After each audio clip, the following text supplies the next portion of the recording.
Probability के previous year important question देखते हैं। तो सबसे पहले है सीबीएसई सैंपल पेपर का प्रोबेबिलिटी ऑफ ए नॉट दे रखा है, प्रोबेबिलिटी ऑफ बी नॉट दे रखा है, इंटरसेक्शन दे रखा है और ये निकालना है A not upon B not. तो A not upon B not कैसे निकलेगा, ऊपर आएगा A not intersection B not upon में बी नॉट, राइट। अब ये वैल्यू हमें निकालनी है। तो A not intersection B not का मतलब क्या होता है, होल का नॉट, ठीक है ना। अब होल का नॉट कैसे निकालोगे, वन में से यूनियन को माइनस कर दो। तो यूनियन का फॉर्मुला क्या होता है, probability of A probability of B minus intersection. इसकी वैल्यू कितनी निकल जाएगी, वन में से माइनस करोगे हाफ, 1/3 और इंटरसेक्शन हमारे पास कितना है 1/4। तो ये हमारा आंसर आ गया 5/12। तो ये तो इसकी वैल्यू आई, इसे हमने 5/12 पुट करा और प्रोबेबिलिटी ऑफ बी नॉट कितना है 2/3। अब इसे सॉल्व कर लीजिए, आंसर आ जाएगा। अब कहता है A and be independent event है। इंडिपेंडेंट इवेंट का मतलब होता है कि जो उनका इंटरसेक्शन है वो probability of A probability of B के इक्वल होगा, राइट।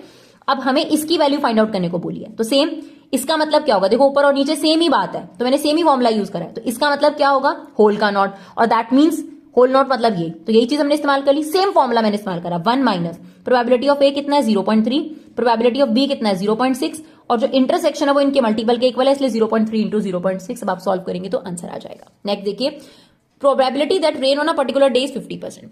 तो सक्सेस ले लेते हैं कि बारिश होगी, P mean success, Q means failure, और इन दोनों का सम कितना होता है 1।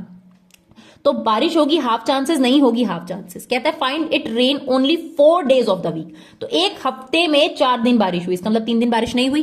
तो हमने ऐसे ही लिया probability that rain only first 4 days, P की पावर 4 और Q की पावर 3। तो 1/2 की पावर 4 और 1/2 की पावर 3। नेक्स्ट देखते हैं important question, maths problem can be solve by A B C D with the probability. यानी ए सॉल्व करेगा, ये बी सॉल्व करेगा, सी सॉल्व करेगा। नहीं सॉल्व करने की प्रोबेबिलिटी क्या हो जाएगी, वन में से माइनस कर दो।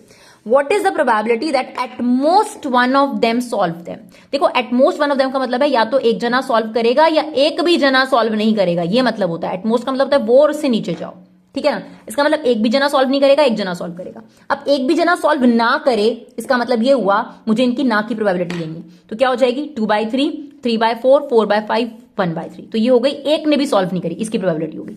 एक ने सॉल्व करी, इसमें क्या हो सकता है, ए ने सॉल्व कराओ, बी से डी ने सॉल्व ना कराओ, बी ने सॉल्व कराओ, ए से डी ने सॉल्व ना कराओ, सी ने सॉल्व कराओ, इन दोनों ने सॉल्व ना कराओ, डी ने सॉल्व कराओ, इन दोनों। बस सिंपल, इसका हमने आंसर निकाल लिया है। ए ने सॉल्व करा, उसकी प्रोबेबिलिटी है 1/3, बी सी डी ने सॉल्व नहीं करा 3/4, 4/5 और ये, ठीक है। सेम ए ने नहीं सॉल्व करा 2/3, बी ने करा उसका आ जाएगा 1/4 और सी और डी ने सॉल्व नहीं करा, माइनस करके निकाल लोगे। अब इसे सॉल्व करोगे तो इसका आंसर आ जाएगा। उसके बाद 1 bag contain 3 red and 5 black ball. ये आपका पहला बैग है, 3 रेड और 5 ब्लैक बॉल है। सेकंड बैग में 6 रेड और 4 ब्लैक बॉल है। A ball is transferred from this bag to this bag, second bag, and then ball is drawn. और इधर से आपने बॉल निकाली। अब आपको बताना है find the probability that drawn ball is red. तो इसमें 2 केस हो सकते हैं, अगर ट्रांसफर्ड रेड करी थी और ड्रॉ भी रेड करी, ट्रांसफर्ड रेड करी थी और